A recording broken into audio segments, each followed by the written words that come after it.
hello everyone কি খবৰ আপোনালোকৰ খবৰ নিশ্চয় ভাল আৰু গাছ টেঙা খাই কোনে বেয়া পায় বাৰু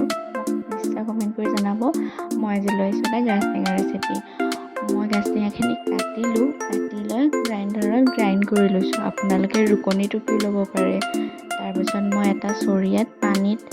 ধুই পিনে এনেকৈ চালনী এখনত নিমখ হালধি সানি মই ৰ'দত শুকুৱাই লৈছো শুকুৱাই লোৱাৰ পিছত মই এখন থালিত জলকীয়া শুকান জলকীয়া দুটা আৰু মোৰ তাত গোটা সৰিয়হ নাছিল যিহেতু মই কাৰণে গুড়ি সৰিয়হ লৈছোঁ আৰু লগতে লৈছোঁ অলপ গুড়ি কৰি থোৱা আচাৰ মছলা আৰু তাৰ পাছত এখন কেৰাহীত অকণমান বস্তুখিনিৰ অনুপাতত তেল দিছোঁ জলকীয়া কেইটা দিছোঁ কাটি থোৱা জলকীয়া নহৰু আৰু আচাৰ মছলাখিনি দি দিছোঁ অকণমান ভাজি লৈছোঁ তাৰ পাছত দিছোঁ অকণমান ৰেড চিলি লগতে দিছোঁ অকণমান জিৰা পাউডাৰ আৰু তাৰ পাছত দিছোঁ মই গাছ টেঙাখিনি এনেকৈ দি দিছোঁ লগতে জুইটো অকণমান চিমত ৰাখিছোঁ যাতে পানী অকণমান পানী ভাৱ থাকিলেও সেইখিনি শুকাই যায় জুইৰ তাপত